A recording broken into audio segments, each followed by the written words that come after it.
cet enregistrement en public du podcast Femmes de cinéma, un espace de rencontre et de discussion dédié à celles qui font le cinéma d'aujourd'hui et de demain. Dans chaque épisode, on vous emmène à la rencontre d'une invitée qui nous raconte son parcours, son métier, ses inspirations et ses engagements. Nous sommes actuellement au Zark Film Festival où nous avons la joie de recevoir une actrice, scénariste et réalisatrice qu'on aime beaucoup. Bonjour Valérie Donzelli.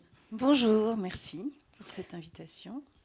Je suis Fabienne Sylvestre et je vous souhaite une bonne écoute. À vous, cher public arcadien qui êtes présent avec nous aujourd'hui, et à vous, chers auditeurs et auditrices, qui découvrez cet épisode sur une plateforme d'écoute. Alors, un petit portrait d'abord pour commencer évidemment. Valérie, tu es actrice, scénariste et réalisatrice, et tu as grandi dans un univers où le théâtre, le jeu et l'expression artistique ont très tôt façonné ta sensibilité. Ah, si à tout moment il y a un truc qui ne va pas, tu lèves la main, tu parles, voilà. Formée au conservatoire, passée par le théâtre avant de rejoindre le grand écran, tu entres dans le cinéma avec une spontanéité, une énergie qui deviendront ta signature. Alors, juste formée au conservatoire, pas tout à fait, parce qu'on a l'impression que j'ai fait le Conservatoire national supérieur d'art dramatique. Alors, pas du tout, je l'ai raté 2 fois. Et j'ai fait un documentaire là-dessus. Mais oui. Et en fait, j'ai juste fait une année au Conservatoire municipal du 10e arrondissement de Paris, qui est très bien. J'ai pas fait beaucoup de théâtre, en fait. Certes. Tu débutes comme actrice avec Martha de Sandrine Vesset, dans lequel tu décroches le rôle-titre. Le film ouvre la quinzaine des réalisateurs à Cannes en 2001. Oui. Depuis, tu n'as cessé de tourner à la fois dans tes propres films et dans ceux d'autres cinéastes. Oui, c'est vrai. Okay. Tu passes à la réalisation avec La guerre est déclarée en 2011. Avec La Reine des Pommes. Ah mais oui, c'est vrai. Oui. Avant La guerre est 2010. Ouais. Absolument, qui est un et petit même bijou. avec Il fait beau dans la plus belle ville du monde, qui est mon premier court-métrage que j'ai fait en Super 8. Absolument. Un film, donc La guerre est déclarée, que tu écris, réalises et interprètes, et avec lequel tu accèdes à une reconnaissance nationale puis internationale. Oui, qui représente la France aux Oscars. Mais c'est ça, présenté à la Semaine de la critique, nommé au César, représentant la France aux Oscars. Le film impose une voix singulière, un cinéma vif, intime, profondément humain, capable de mêler le tragique et la légèreté avec une justesse qui est quand même très rare. Depuis, tu déploies une filmographie riche et plurielle, devant comme derrière la caméra, explorant des registres variés. Alors, on a Main dans la main, Marguerite et Julien, Notre-Dame, la mini-série Nona et ses filles, L'amour et les forêts, et ton dernier film, À pied d'œuvre, adaptation de l'autobiographie de Franck Courtès, que tu présentes précisément en avant-première aux Arcs. C'est la raison pour laquelle tu es avec nous aujourd'hui. Le film, dont la sortie est prévue le 4 février 2026, a par ailleurs déjà remporté le prix du scénario à la Mostra de Venise en 2025. Oui, c'est vrai. Et j'ai aussi fait, et j'aime bien le rappeler, donc ce documentaire du Conservatoire, et aussi un documentaire qui s'appelle Le cinéma de maman, et qui est un film sur le deuil que je n'ai pas pu faire parce que j'ai perdu ma mère juste avant le festival de Cannes pour La guerre est déclarée, donc c'était un peu compliqué. Et je raconte comment le cinéma m'a empêché de faire le deuil et comment il me permet de le faire, parce que j'ai retrouvé tous les films Super 8 de ma mère. Enfin bon, c'est toute une histoire qu'on racontera peut-être après. Mais... Et donc j'ai fait un documentaire autour de ça et des films que ma mère a fait en Super 8. Donc le documentaire plutôt sur les sujets très perso finalement, oui, dans les deux cas, hein, parce que oui, du conservatoire c'est le cas aussi. Ouais. Et j'aime bien le documentaire comme endroit aussi d'introspection. Et ce qui est intéressant avec le documentaire, c'est qu'on ne sait pas où ça va, c'est pas écrit d'avance, puisqu'on fait les choses un peu de façon réelle, quoi. Oui, c'est ça. Bon, à chaque projet, en tout cas, on retrouve cette manière qui t'est propre de filmer les corps, les élans, les vertiges et les fractures intimes. J'ai envie de dire que ton cinéma est à la fois loufoque, poétique, profondément humain, un mélange de comédie et de tragédie, où l'émotion et l'exubérance se rencontrent pour créer un univers à la fois intime et universel. C'est la phrase la plus longue de la Terre. Hein, je m'y retrouve assez. Okay. Merci beaucoup. Très bien. Entre tes films, tes rôles et ton engagement artistique, tu incarnes aujourd'hui une figure essentielle du cinéma français contemporain, inventive, libre, toujours en quête de nouvelles formes pour raconter ce qui nous bouleverse. On passe à toi, ton parcours, et on commence par le commencement. Et où est-ce que tu grandis et comment finalement le cinéma entre dans ta vie ? Alors, où est-ce que je grandis ? Alors, je suis née dans les Vosges, à Épinal. Et j'ai grandi en fait en banlieue parisienne. Et puis ensuite, à l'âge de 15 ans, je suis partie en province à Lille, où j'ai passé mon bac, j'ai fait mon lycée et tout ça. Et je suis revenue à Paris après pour faire des études d'architecture. Et c'était quoi l'autre question ? Et le cinéma, quand est-ce que c'est entré dans ma vie? Alors, en fait, c'est entré dans ma vie assez tôt, parce qu'on est allé... Le premier film que j'ai vu au cinéma, c'était E.T. de Spielberg, au centre commercial Belle Épine. Et c'était la première fois que j'avais une émotion collective. En fait, c'était assez troublant, parce que je pleurais et devant tout le monde un peu. Et je voyais que tout le monde était un peu dans le même état. Enfin, c'était quelque chose d'assez impressionnant. Après, j'avais pas du tout...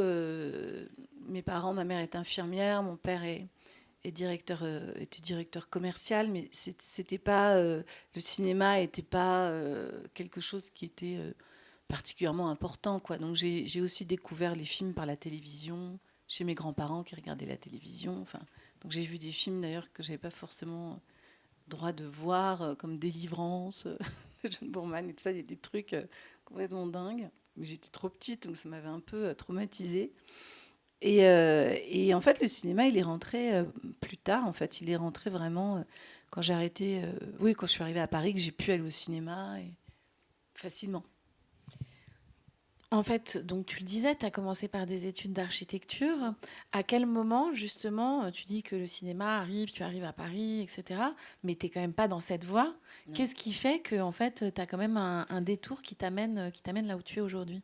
Alors, en fait, il y a plusieurs choses. D'abord, moi, je viens d'une famille d'artistes. Mon grand-père est immigré italien, enfin, était italien, donc c'était des... Et son père était... ils étaient tous les deux artistes, sculpteurs, peintres, et ils ont fait beaucoup d'œuvres en Lorraine, et notamment en Meuse. Donc j'ai grandi quand même avec cette idée de... Quand j'allais chez mon grand-père, il me donnait, du papier, des crayons, et il nous disait « dessine ». Même si on ne savait pas, ce n'était pas le problème, quoi. Donc il nous donnait aussi des burins, des marteaux, sculptes. Donc j'ai une espèce comme ça de choses un peu transmises sur le fait de faire les choses, en fait, sans trop se poser de questions. Donc ça, je crois que c'était assez important dans mon parcours. Et ensuite, le cinéma, moi, je n'ai jamais imaginé faire des films dans ma vie. En fait, ce que j'avais compris assez jeune, c'est que mon père, donc, en fait, son père vivait de son art, mais de façon très... ils étaient quand même dans la pauvreté. Mon père a beaucoup souffert de ça. Et en fait, son père lui a dit, c'est trop dur d'être artiste, fais des études. Donc, il a fait des études de droit. Et en fait, il s'est beaucoup ennuyé au travail. Il n'était pas très heureux. Et donc, j'ai vu un père malheureux dans son travail. Et je me suis dit, moi, quand je serai grande, je ferai un travail qui m'amuse et qui me plaît. Donc, je ne savais pas exactement lequel il serait, mais je savais que ce serait un endroit d'épanouissement, parce que j'avais compris qu'on passait beaucoup de temps au travail adulte. Et donc, quand j'ai fait mes études d'architecture, en fait, je viens d'une famille nombreuse, on est 4 enfants en 5 ans et demi, donc c'est un peu sport, quoi. Et j'avais une sœur qui voulait faire du théâtre, donc j'ai commencé à faire un peu du théâtre avec elle, et puis très vite, elle a dit qu'elle voulait être actrice, donc moi, je voulais pas non plus être au même endroit qu'elle, donc je voulais pas lui prendre cette place-là, donc je me suis dit, moi, je ferais des décors, et puis j'adorais les travaux manuels, donc j'ai fait des études d'architecture un peu comme ça pour me dire...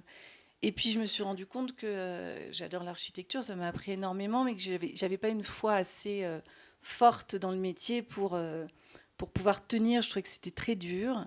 Et puis moi, je voulais être Jean Nouvel, en fait. Je voulais être celle qui a des idées, quoi, pas celle qui gratte papier dans une agence et tout ça.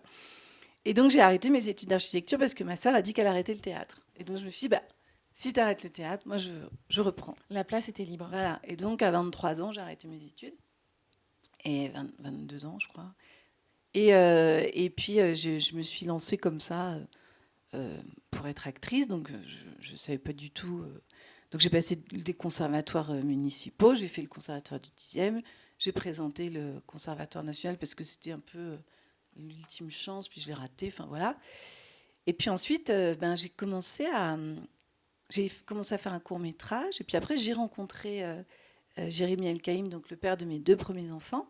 Et c'est lui qui m'a dit, si tu veux, le théâtre, si tu veux être actrice, tu peux faire du théâtre, tu peux faire du cinéma, t'as qu'à écrire des films. Et alors là, 5 minutes après, j'étais en train d'écrire. C'est très bizarre quand même. Et j'ai pu m'arrêter. Tu as quand même eu besoin de cette autorisation. C'est vrai que j'y avais pas pensé. Je m'étais pas dit si j'écrivais des films. Donc, je me suis mise à écrire.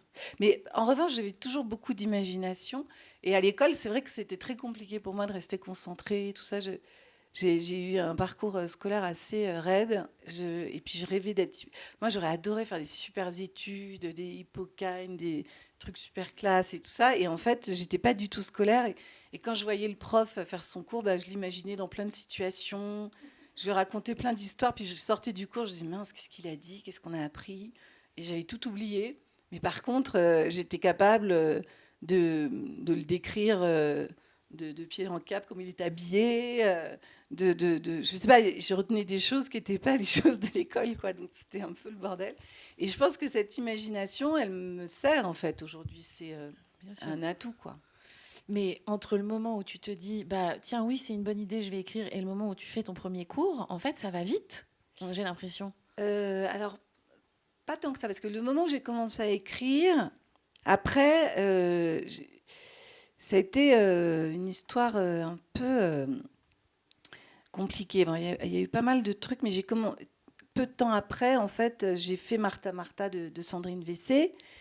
Et puis j'ai fait, avant de faire le film de Sandrine Vessé, j'ai fait un court-métrage, mais que je n'ai pas du tout aimé faire. En fait, c'était très dur, parce que c'était une grosse équipe, c'était un film en Super 16, et c'était un film, le premier sujet que j'ai traité donc, dans mon histoire, c'était sur l'orgasme féminin. Et donc, j'avais décidé de faire un film dans lequel je serais nue, parce que je voulais être la première à me filmer nue, parce que je savais que toutes les actrices y passaient, de toute façon. Et je m'étais dit, bah, si quelqu'un doit me filmer nue, ce sera moi. Comme ça, tu n'avais pas besoin de coordinatrice d'intimité. Voilà, non, mais c'est surtout qu'à l'époque, tout ça, ça n'existait pas. Et puis que souvent, les femmes au cinéma, elles étaient nues, quoi. Donc, c'était un peu comme un passage obligé. Donc, j'avais écrit un film très, très, très barré.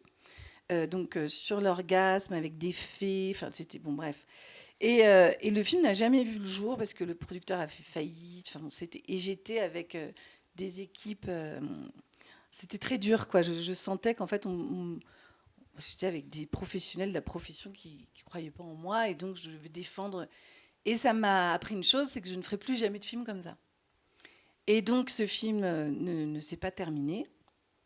Et donc, j'ai fait le film de Sandrine Vessé, que j'ai adoré faire, etc. Et après, très vite, je suis tombée enceinte de mon premier enfant. Donc, j'ai continué de jouer comme actrice. Et puis, mon premier enfant, Gabriel, donc, à l'âge de 18 mois, a eu cette maladie très grave, ce cancer au cerveau. Et donc, ça a complètement changé mon rapport à tout, à la vie. Et je crois que c'est ça, en fait, qui m'a poussée à faire des films. C'est-à-dire que c'est comme une façon de défier la mort, presque. Quelque chose qui doit rester. Et donc... cathartique. Oui, en fait... j'entendais à la radio ce matin un écrivain qui disait finalement l'art, c'est ça, c'est une façon de ne pas penser à la mort, enfin de conjurer cette angoisse qu'on a tous de se réveiller le matin en vie et puis de se dire un jour tout ça, ça va s'arrêter, c'est juste pas possible. Alors quand on est confronté comme ça très vite à cette question de la vie ou de la mort qui était celle que je vivais par rapport à mon enfant, ben forcément on voit les choses un peu différemment. Enfin, on est dans une autre dimension à la fois temporelle, humaine. Enfin, c'est très étrange. Et donc je me suis dit, si cette histoire m'arrive, c'est que j'en ferai un film, comme une sorte de de bouée à laquelle je me suis accrochée pour pas sombrer, en fait, parce que c'était avant tout lui qui était dans cette galère. Moi, je ne pouvais que l'accompagner du mieux que je peux, quoi. Mais c'est lui qui démarrait sa vie sur les chapeaux de roue, quoi. C'était pas moi. Donc, je me suis dit, bon, voilà, il faut être juste là et l'accompagner du mieux possible. Et puis après, la maladie de mon fils... voilà, il y a eu on a eu un autre enfant, on a traversé plein de choses compliquées dans un couple, c'est toujours compliqué. Et puis, je suis tombée donc enceinte de ma fille. Et en fait, on s'est séparés à ce moment-là avec son père. Et je voulais garder une trace heureuse pour elle plus tard de ma grossesse, parce que c'était un enfant très désiré. Enfin, voilà, il y avait pas de... Et donc, j'ai fait un film quand j'étais enceinte. Et c'est comme ça que j'ai commencé à faire du cinéma. Je me suis dit, bon, ben, je vais faire un film. Et j'ai raconté mon histoire. Et j'ai décidé de le faire avec Céline Boson, donc une chef opératrice que j'avais rencontrée, qui est quelqu'un d'extraordinaire, que j'avais rencontrée comme actrice. Et je lui ai dit, voilà Céline, moi je veux faire un film, j'ai pas d'argent. Je veux que ce soit du Technicolor comme Marilyn Monroe, dans les films que j'aime et tout. Et je veux le faire maintenant parce que je veux filmer ma grossesse. Et j'étais enceinte de 6 mois ou 7 mois. Et elle m'a dit, bah, super, on va le faire en Super 8. Donc j'ai dit, bah, très bien, on va faire ça en Super 8. Et on a fait ce film en Super 8. J'ai emprunté de l'argent à mon cousin.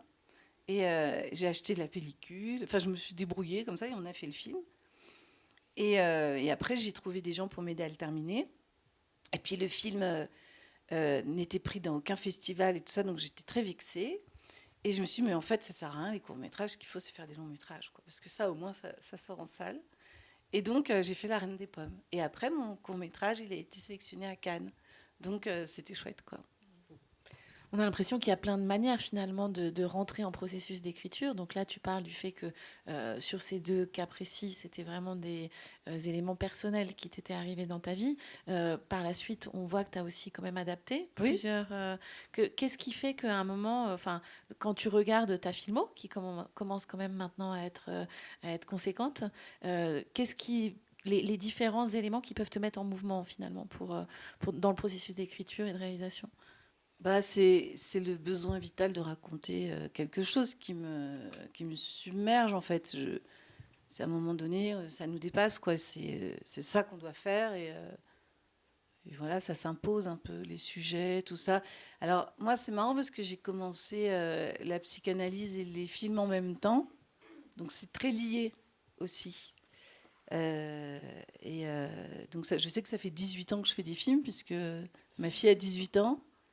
Et c'est en faisant ce premier court-métrage que j'ai rencontré Pauline Gaillard, ma monteuse, avec qui je fais tous mes films depuis. Donc c'est aussi une histoire d'amitié, c'est plein de choses, quoi. Bon, je disais, tes films ont quand même une énergie qui est très particulière. Il y a quelque chose de très poétique, un peu loufoque. On est entre la comédie, la tragédie, le réalisme politique. Comment est-ce que toi, tu définirais finalement ton style de réalisatrice? Comment je dis? Je sais pas. Bah, je fais pas un cinéma naturaliste, quoi, ni réaliste. C'est sûr, c'est toujours un peu burlesque. J'ai un penchant pour ça et pour la comédie que j'aime. En fait, j'adore la comédie et à chaque fois, je crois que je vais faire une super comédie et je suis toujours surprise par l'émotion des films. Donc, je ne sais pas trop comment décrire mes films, en fait. Je sais pas, je crois que en plus, ils n'ont pas tellement de... Je crois qu'ils me ressemblent, ils sont assez...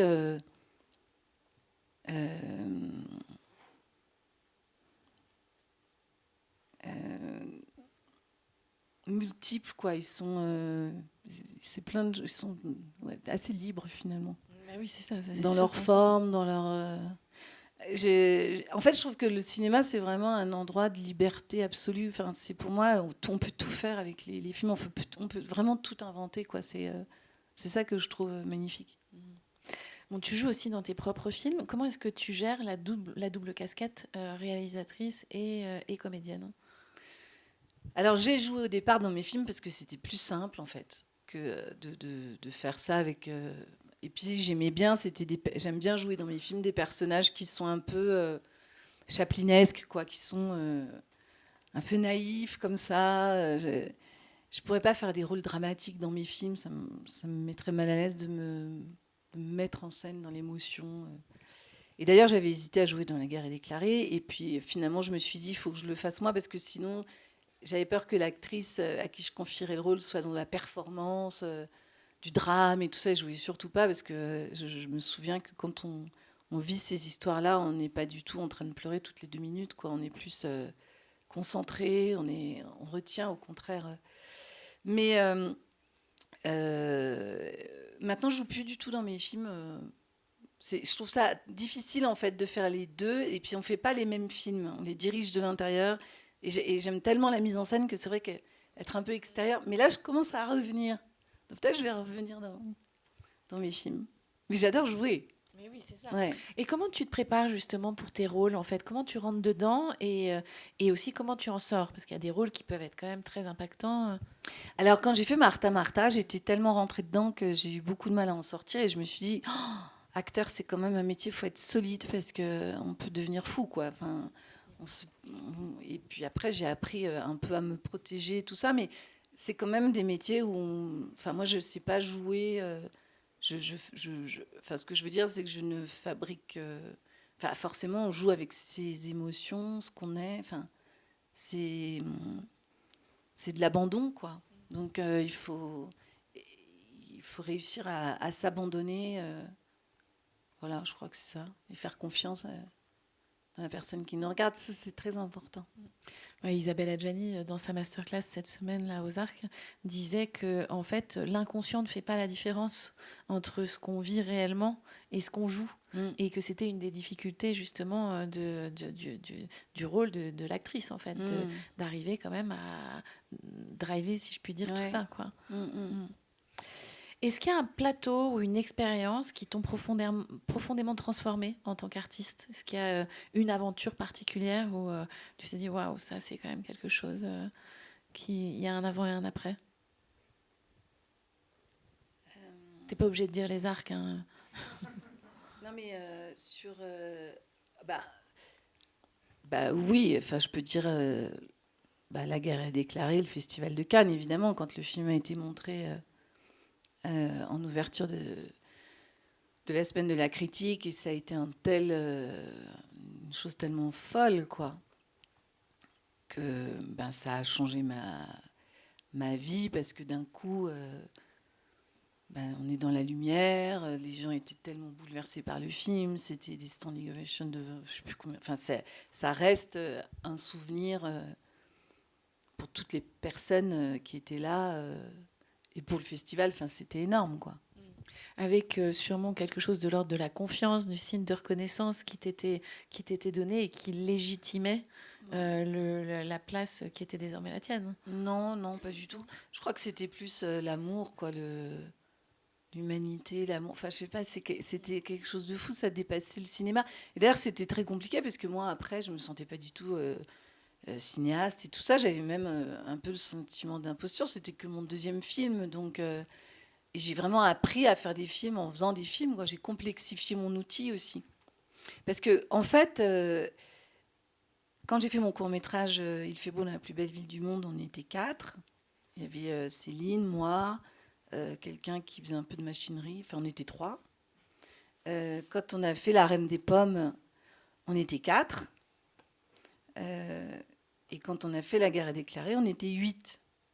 Donc, c'est des équipes microscopiques. C'est des films que j'ai fait un peu... j'ai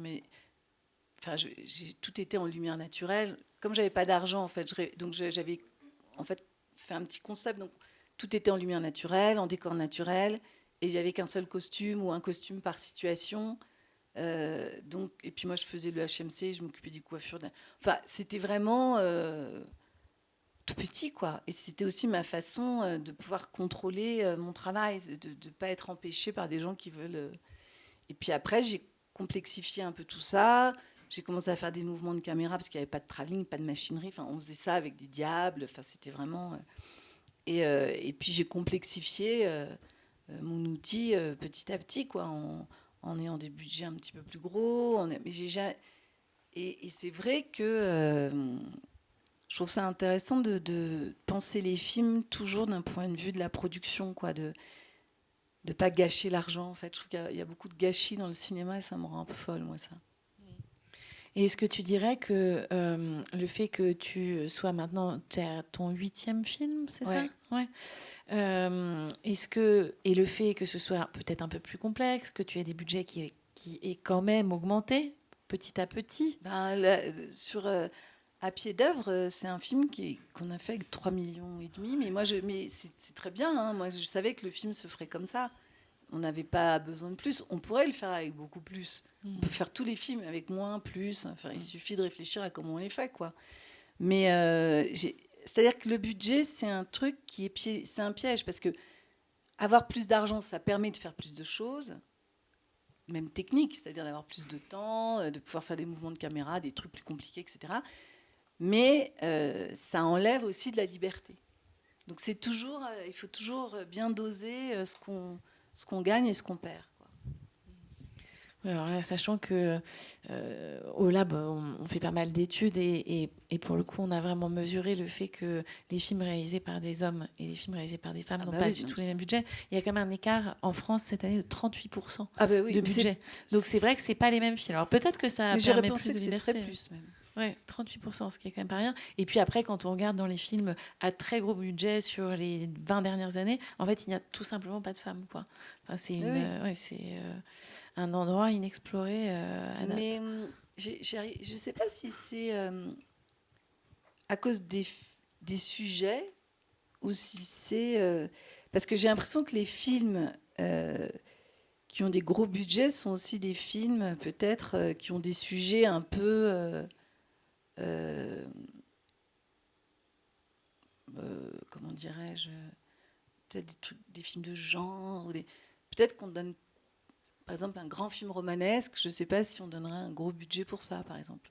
Si une femme le réalise, peut-être si un homme le réalise, peut-être plus. Enfin, j'arrive pas à comprendre cette histoire de budget. Oui, on est un certain nombre dans ce cas, ne pas comprendre cette histoire de d'incompréhension, c'est clair.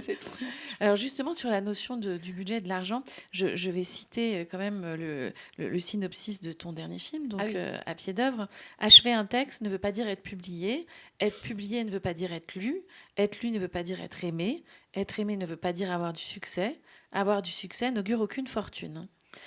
Donc c'est vraiment l'histoire vraie d'un photographe à succès qui abandonne tout pour se consacrer à l'écriture et qui découvre vraiment la pauvreté. Qu'est-ce qu'il y a de toi dans ce récit ?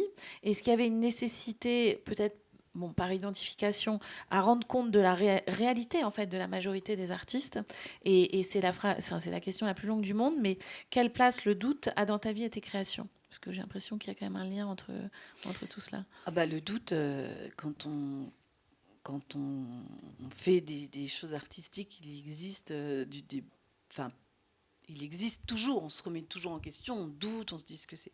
Mais après, il ne faut pas trop douter non plus, sinon on ne fait pas. Donc il y a une part de confiance quand même qui fait qu'on y va. Et puis, moi, je suis rattrapée par l'angoisse très tard. Au début, je suis très dans le déni, comme ça. Et c'est plus au moment où le film va être montré, où le film... va sortir, où là je me dis, je suis complètement angoissée, je me dis, mais qu'est-ce que je suis folle, mais pourquoi, mais qu'est-ce qui m'a pris Et à tel point que, par exemple, La guerre est déclarée, j'avais tout de suite pensé à un autre film à faire à tout de suite après, parce que je me suis dit, plus personne, je pourrais plus jamais faire de film, c'est horrible, les gens vont trouver ça insupportable, enfin, on a toujours très peur et tout. En revanche, ce que dit Franck, il y a un truc important, c'est que Franck, il raconte dans son livre à la fois la difficulté de vivre de son travail artistique, et en même temps, ce qu'il raconte à travers ça, c'est aussi la déshumanisation du monde. C'est-à-dire que finalement, son métier de photographe, quand il l'a commencé, il était jeune, il aimait la photo, il est allé au culot, il rencontrait des gens, puis bing, il s'est mis à très bien gagner sa vie avec ça, à pouvoir en vivre en tout cas. Et puis la photo a changé. On ne pouvait plus faire de photos en argentique parce que c'était pas assez rentable. Donc les magazines décidaient que ce serait que du numérique. Et puis après, on n'avait plus 1 heure pour faire une photo, mais 10 minutes. Puis après, 5 à Cannes pour photographier une star avec 10 attachés de presse qui disent c'est comme ça. Puis après, du coup, il s'est mis à faire des photos de mode qui étaient absurdes parce qu'il gagnait des fortunes pour aller à Tahiti, photographier des bikinis. Enfin, tout ça n'avait plus de sens, en fait. Et il s'est dit, mais je n'ai pas envie de ça, quoi. Moi, j'aime la photo, c'est mon art, je ne peux pas le galvauder comme ça. Et donc, il a décidé d'arrêter pour se consacrer à son autre passion, qui est l'écriture. Et il a réussi à écrire, à être publié, un livre, 2 livres, et puis au bout d'un moment, il n'avait plus d'économie, et il s'est rendu compte que les livres ne lui rapportaient pas d'argent, et qu'il ne pouvait pas vivre de ce métier. Et donc, il a commencé à chercher du travail pour vivre, quoi. Et il voulait quand même avoir du temps pour écrire, parce que ça prend du temps d'écrire un livre. Et donc, il s'est inscrit sur des plateformes de travail pour faire des petits boulots. Et c'est comme ça qu'il a découvert toute l'ubérisation du travail, toute cette déshumanisation du monde, à la fois du travail et du monde tout court, quoi. C'est-à-dire que tout passe par ce système de plateforme. Tout est dématérialisé, quoi. Il y a à la fois, pas à tous les endroits, quoi. Donc, et c'est ça que ça raconte aussi le livre et le film. Et je reviens à ma question sur le fait que, est-ce que tu avais envie aussi, en adaptant ce livre-là précisément, de parler de la condition d'artiste au sens large? Oui, parce que moi, en tant que cinéaste, je suis confrontée... Enfin, j'ai toujours des moments où En fait, moi, je viens pas d'un milieu bourgeois. Je suis obligée de travailler pour... Enfin, j'ai 3 enfants, je paye mon loyer. Je suis obligée de travailler pour vivre, en fait. Donc, il faut que je fasse des films. Donc, c'est pour ça que j'en fais aussi. C'est que c'est mon métier. C'est mon travail. Mais je ne veux pas travailler pour gagner de l'argent. Je veux travailler parce que j'aime mon travail, mais je veux pas que ça devienne une obligation financière, quoi.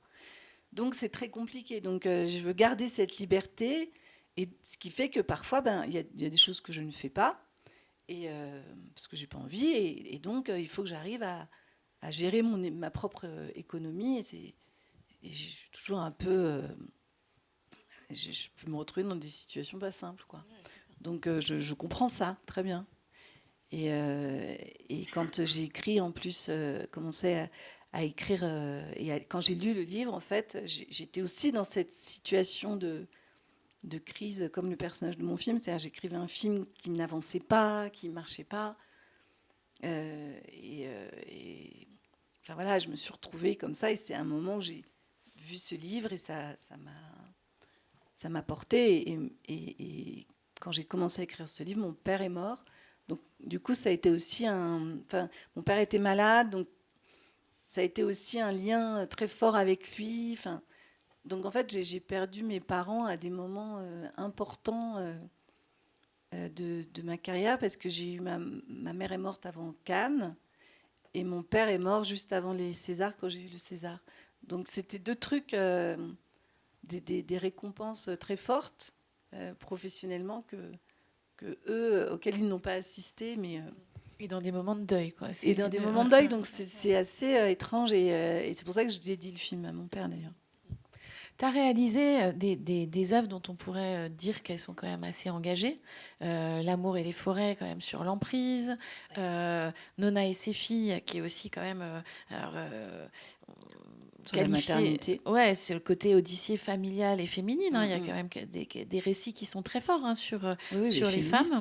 Ouais, c'est ça. Est-ce que tu es consciemment tu t'inscris dans une démarche de responsabilité un peu sociétale et politique en allant sur ces récits et en contribuant finalement à modéliser les imaginaires d'une certaine manière? Je fais pas ça pour être c'est pas un acte militant, c'est vraiment parce que ça me touche, en fait. Je raconte des histoires qui me parlent et qui me touchent, et que j'ai envie de partager avec d'autres. Mais je me dis pas ça parce que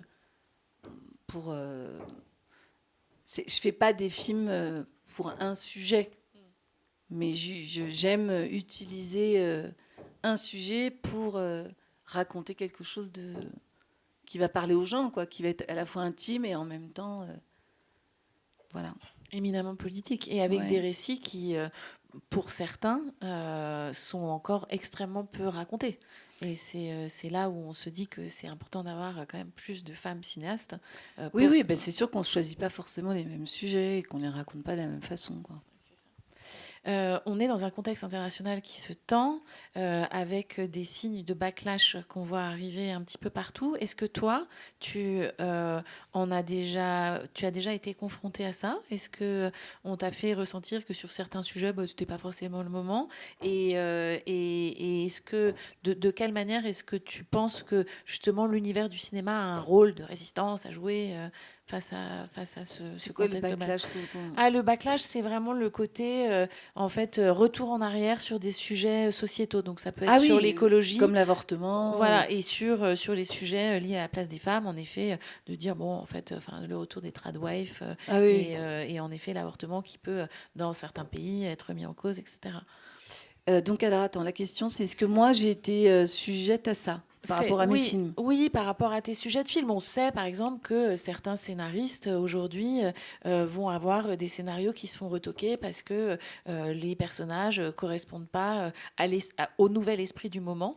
Ça, c'est des choses qui nous sont remontées. Ouais. Donc toi, visiblement, ça n'a pas été le cas, tant mieux. Non. Et est-ce que, en tout cas, tu sens ce moment dans lequel nous entrons et qui pourrait mettre les artistes dans une posture, en fait, d'action un peu différente de celle qui était avant? Alors,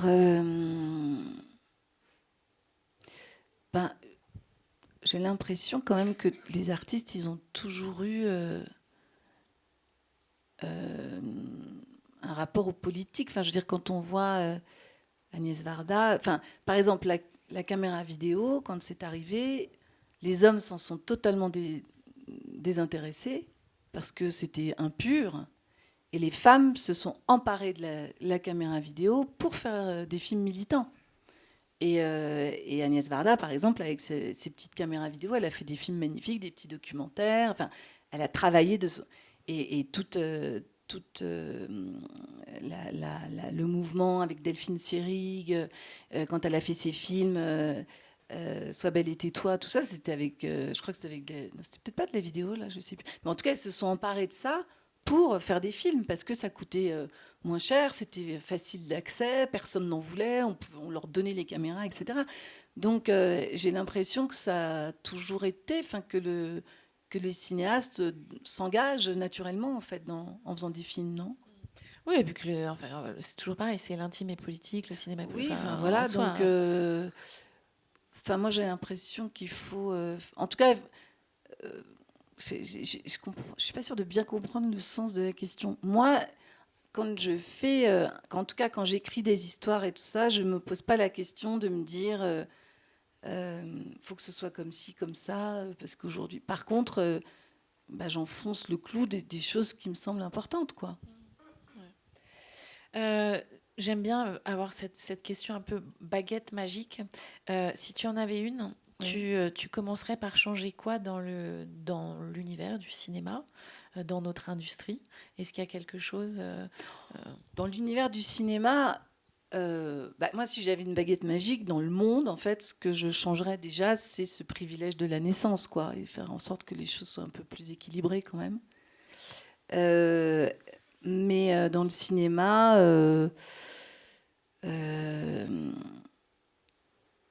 c'est compliqué parce que le cinéma, c'est une industrie. Et ça, c'est le pendant un peu complexe et un peu pervers, en fait, parce que c'est ça qui est génial avec le cinéma, c'est que les gens qui veulent faire de l'argent, les gens qui sont des vrais entrepreneurs et tout ça, ils misent pas sur le cinéma parce qu'il n'y a aucune règle. On ne sait pas ce qui fait qu'un film va marcher ou pas. Parfois, on se dit, ah là, on a toutes les cartes, le casting, et puis le truc se vautre. Hein. Puis après, on fait des films avec 3 francs 6 sous, puis bing, ça fait 1 million d'entrées. Donc, le cinéma a cette force qu'il est totalement, comment on dit, il est indomptable, quoi. Il est très effronté, quoi. Et ça j'aime beaucoup. Donc, non, ce que je changerais peut-être avec le cinéma, c'est que c'est un peu Versailles, quoi, quand même, le cinéma en France.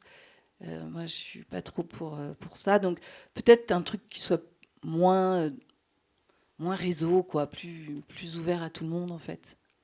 Moins d'étiquettes, de cinéma, un télo, pas enfin, on s'en fout de tout ça. Ce qu'il faut, c'est faire des bons films, quoi. Enfin, voilà, enfin, on fait à la fois des films pour les gens. Enfin, moi, je sais que ce qui m'intéresse dans le fait de faire des films, c'est pas qu'on dise que je suis une grande réalisatrice, ça, je m'en carre complètement. Par contre, c'est que les spectateurs me disent, oh là là, qu'est-ce que ça m'a plu. Et je suis la première spectatrice de mes films. Moi, quand je suis en salle de montage et que je m'ennuie, ça va pas. Donc je dis non, non. Et je cherche, je travaille. Et parfois, ma monteuse, et je fais le grand chamboule tout, je dis non, non, attends, on recommence tout. Ça, on va le mettre là, ça, on va le... Enfin, je n'ai peur de rien. C'est-à-dire que je ne suis pas du tout fétichiste de ma matière et fétichiste de mes plans et tout ça. Il n'y a pas de plan parfait. Tout s'invente au cinéma et tout se réécrit. Et donc, je suis très chercheuse, quoi. J'ai un rapport au cinéma comme un sculpteur, quoi. Je fabrique, je réinvente. Je me dis, mais si ça marche pas, on va faire comme ça. Je suis capable de changer un truc en cours de route. Là, à pied d'œuvre, la caméra qu'on avait. En fait, je suis allée voir The Brutalist, puis j'ai compris que je trouvais que les gros plans étaient incroyables parce qu'il y avait une profondeur de champ de dingue. Je dis à ma chef-op, mais pourquoi on n'a pas ça, nous, avec notre caméra? Elle me dit, mais lui, il a tourné en 70 mm. Et moi, je pensais, parce que comme je suis très novice, quand même, j'ai pas fait d'école, rien. Je pensais que c'était que avec la pellicule qu'on pouvait faire du 70 mm. C'était une histoire de largeur, de négatif, quoi. Et elle me dit, non, c'est les objectifs, en fait. Je dis, mais donc on peut faire donc on change tout de suite la caméra, on se met en 70 mm, donc on a enfin bon, et puis tout ça a fonctionné, parce que, enfin, je rentre pas dans les détails, mais du coup, quand on a été dans le tout petit décor, eh ben, c'était génial, quoi, parce que je pouvais faire à la fois ces très gros plans et en même temps qu'il y ait quand même quelque chose autour qui se passe, quoi. Donc, voilà. Et tu boucles la boucle en même temps avec l'architecture, parce que c'est un film finalement qui porte là-dessus, qui te fait changer. Mes études d'archi m'ont beaucoup appris avec le cinéma, parce que l'architecture, c'est travailler avec la contrainte pour en faire quelque chose et avancer. Et le cinéma, pour moi, c'est ça. C'est-à-dire, c'est régler des problèmes, travailler avec des contraintes, et les contraintes, finalement, apportent des solutions artistiques aussi. Alors, on a pas mal d'étudiants en cinéma dans la salle et aussi qui nous écoutent dans ce podcast. Quel conseil aurais-tu, toi, aimé recevoir quand tu as commencé justement à te lancer dans ton premier film? Qu'est-ce qui t'aurait aidé et qui pourrait aider les étudiants qui sont là et qui nous écoutent? En fait, Pardon. Oui, alors, je sais que quand j'ai fait La Reine des Pommes, j'ai commencé par... en fait, c'est une copine qui partait à New York et elle m'a dit tu viens me voir. Moi, j'étais déprimée et tout. J'ai dit ah non, moi, je suis jamais allée à New York. Si c'est pour aller à New York, c'est pour faire un film. J'aime trop cette ville dans le cinéma.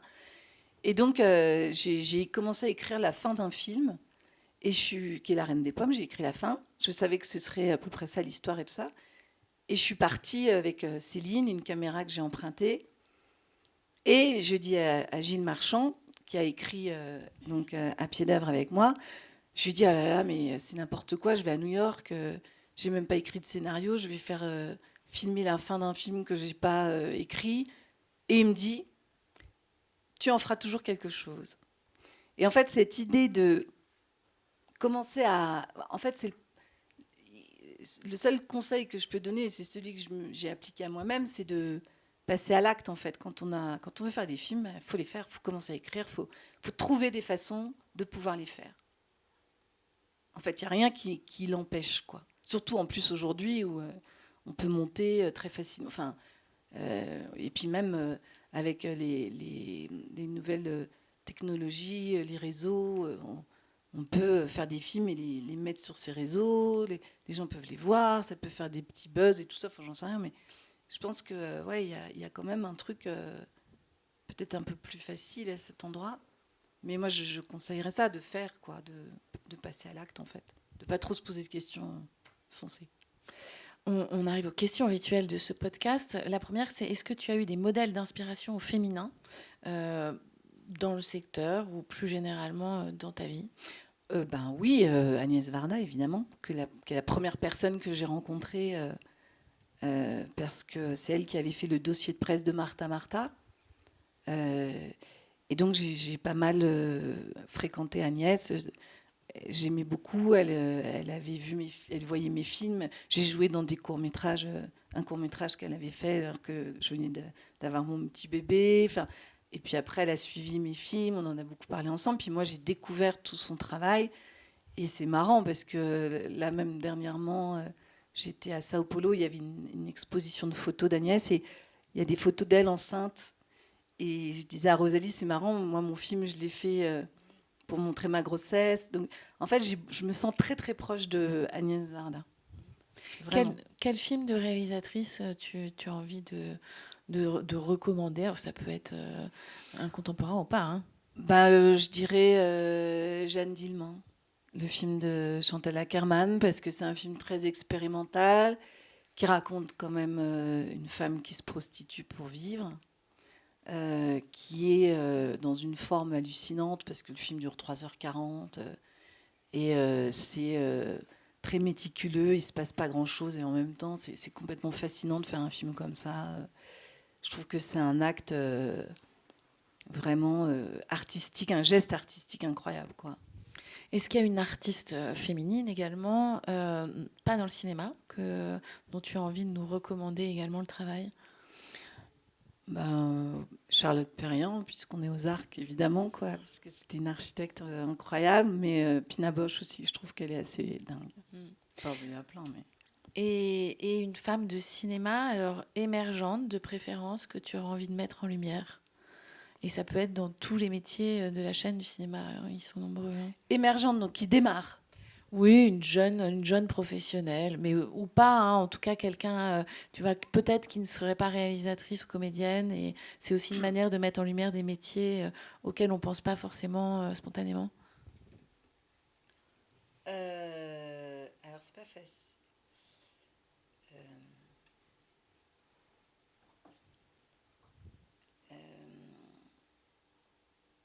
Si, j'ai envie de parler de PR2B, qui est une chanteuse en fait, que j'ai eue comme élève à la Fémis, qui est une fille, Pauline, hyper intelligente, hyper talentueuse et hyper drôle, et qui sait tout faire, quoi. Et donc moi, quand je l'ai vue à la Fémis, j'avais fait une masterclass avec les élèves sur le jeu d'acteur, la direction d'acteur au cinéma.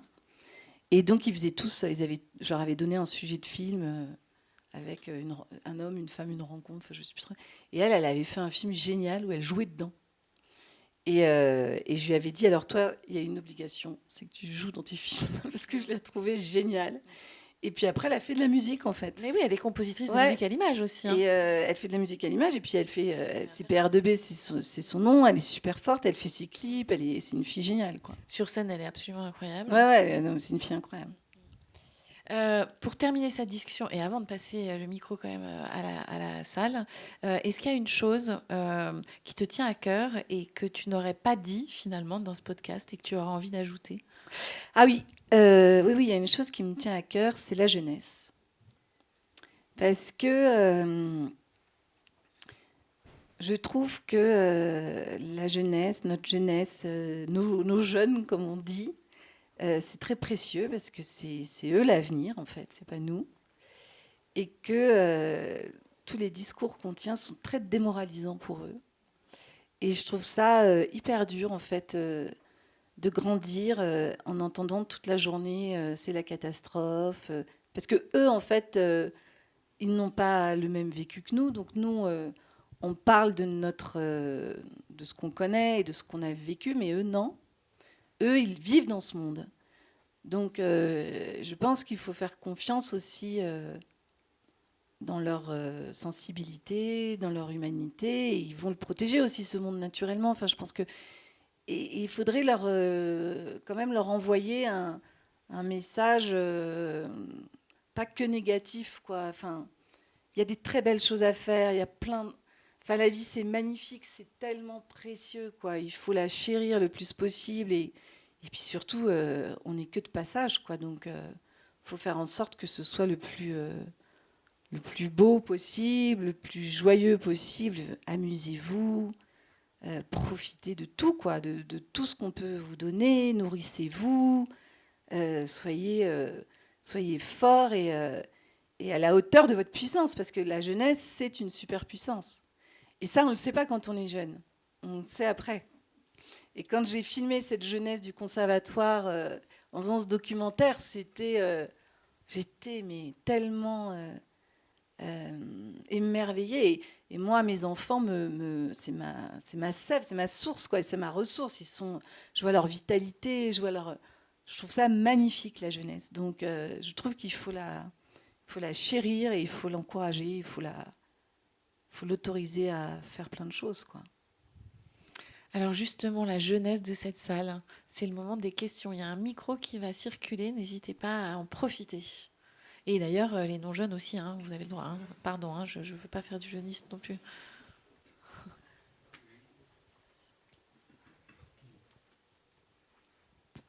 Bonjour, alors moi je fais partie des non-jeunes, je suis prof en prépa. Donc si vous voulez suivre nos cours, c'est possible, puisque c'est en Cagne et en Hippocagne. Je voulais vous rejoindre justement... Ouais, je peux venir alors, quand même. Voilà, où ça, en quelle venir. prépa, où ça? À Annecy, au lycée Berthollet d'Annecy. Voilà. D'accord. Non, mais c'était pour la blague. Mais je voulais par contre vous rejoindre justement sur l'idée de la jeunesse, puisque moi je suis vraiment en prise avec la jeunesse. Ouais. Et voilà, ça rassure aussi de voir cette jeunesse qui est engagée. Vous avez parlé de Delphine Seyrig, il se trouve qu'on étudie Delphine Seyrig en ce moment. Ouais. Et je vois justement des élèves qui sont extrêmement engagés, politisés, et qui ont Ouais. un discours extrêmement fort Ouais. sur le sujet. Mais j'avais quand même une question. Est-ce que vous avez travaillé aussi sur des séries en tant qu'actrice et donc en tant que réalisatrice? Est-ce que vous avez vu une différence dans l'écriture, parce que c'est forcément plus au long cours, par rapport à vos films?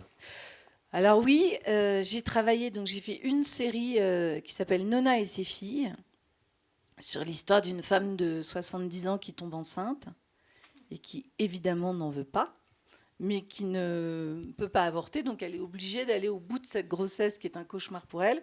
Et ses filles, et donc c'est la directrice du planning familial, ça se passe dans le 18e à la Goutte d'Or à Paris et tout ça, et ses filles, puisqu'elle a eu des triplés dans les années 70 qu'elle a élevés seule, décident de revenir chez leur mère un peu pour s'occuper d'elle, et en même temps elles ont toutes quelque chose à y faire, donc elles reviennent dans le ventre comme ça de cet appartement de la rue Poulet et tout. Et au départ, c'est vrai que les gens ne comprenaient pas très bien l'histoire. Il fallait qu'il y ait des rebondissements pas possibles. Alors j'ai dit, mais c'est quand même, je sais pas, c'est assez énorme comme rebondissement. Enfin, et c'est vrai que l'écriture serielle, ça m'a appris beaucoup, mais c'est très formaté en fait. Et moi, j'ai fait vraiment cette série comme un long film. Donc on a très peu de temps de tournage et tout ça. Et je trouve qu'en fait, la série n'est pas l'endroit des metteurs en scène. La série, c'est l'endroit des scénaristes et des acteurs, mais c'est pas l'endroit des metteurs en scène. D'ailleurs, on connaît les showrunners de séries, on connaît les scénaristes, mais les metteurs en scène, on les connaît pas tellement. Et c'est pas vraiment un endroit. Je trouve ça très contraignant, en fait. Je préfère faire des films pour l'instant. Ouais. C'est pas trop mon truc. Et c'est vrai que les showrunners en France, il n'y en a pas vraiment, il n'y en a pas tellement. Non, c'est pas vraiment. Oui, nous, c'est encore un système américain qu'on essaie de s'approprier. Mais la France a quand même sa singularité dans son cinéma, dans son. Il faut le protéger. Et le défendre, oui. Ouais, C'est le moment ou jamais, là, quoi, ça, parce c'est que sûr. on ne sait pas forcément faire comme eux, quoi. Est-ce qu'il y a une autre question, une petite dernière question? Allez. Du coup, bonjour. Bonjour. En fait, moi, je suis très intéressée par le monde de la réalisation, notamment. Et je me demandais s'il y avait un aspect, on va dire, très caché auquel on ne s'attend pas dans la réalisation, justement, ce que nous, on ne voit pas en n'ayant que la théorie du métier, je veux dire. Très caché dans quel sens Je veux dire, nous, on a la théorie du métier de réalisation, on va dire en théorie ce que c'est, mais est-ce qu'il y a des aspects que nous, on ne pourrait pas s'imaginer, des choses que, par exemple, vous, on commence la réalisation, vous avez découvert ce genre de choses? Que c'est des montagnes russes, quoi, que c'est des moments où on a l'impression que ça va être super, puis après, bon, on est déprimé, on se dit c'est nul, que c'est... que les... Voilà, moi, ce que je pourrais te dire aussi, parce que moi, c'est mon approche, après, peut-être tout le monde ne pourrait... Les autres metteurs en scène ne diraient pas forcément ça, mais moi, je vois les films de façon... J'ai un rapport un peu mystique à mes films. J'ai l'impression que les films, il faut les écouter aussi. Ils sont un peu plus forts que nous, quoi. Et il faut les écouter. Faut pas trop les brusquer. Quelquefois, ils nous emmènent à des endroits et il faut savoir les écouter. Il faut savoir lâcher prise à certains moments. C'est une sorte de contrôle et de lâcher prise, quoi. Et je crois qu'il faut les écouter, les films. Ok, merci. On prend une dernière question? S'il n'y en a pas, moi j'en ai une. Ah si, il y en a une. Merci. Alors ma question, elle rejoint un peu l'esprit de celle qui vient d'être posée. Moi, je suis à Annecy aussi, donc au lycée Berthollet. Et nous, c'est vrai qu'on est vachement axé sur la théorie dans ce qu'on étudie. Et donc j'avais une question plus pratique. Quand on écrit un scénario, en fait, d'où est-ce que ça part? Comment on se met à écrire, en fait? Est-ce que ça vient d'une émotion? Est-ce que ça vient de quelque chose qu'on observe ou d'une expérience plus personnelle? Parce que j'ai du mal à voir, en fait, comment on peut d'un coup se lancer à écrire comme ça par rapport à ce que vous disiez au début. Et 5 minutes après, je me suis mis à écrire. Voilà, d'où est-ce que ça part en fait? Déjà, le fait de s'asseoir à une table et de se poser pour réfléchir à ce qu'on va écrire. Qu'est-ce qu'on a envie de dire et qu'est-ce qu'on a envie de raconter avec son cœur, sans se censurer. Après, le cinéma, dans l'écriture du cinéma, il y a un truc qui est génial, c'est l'ellipse.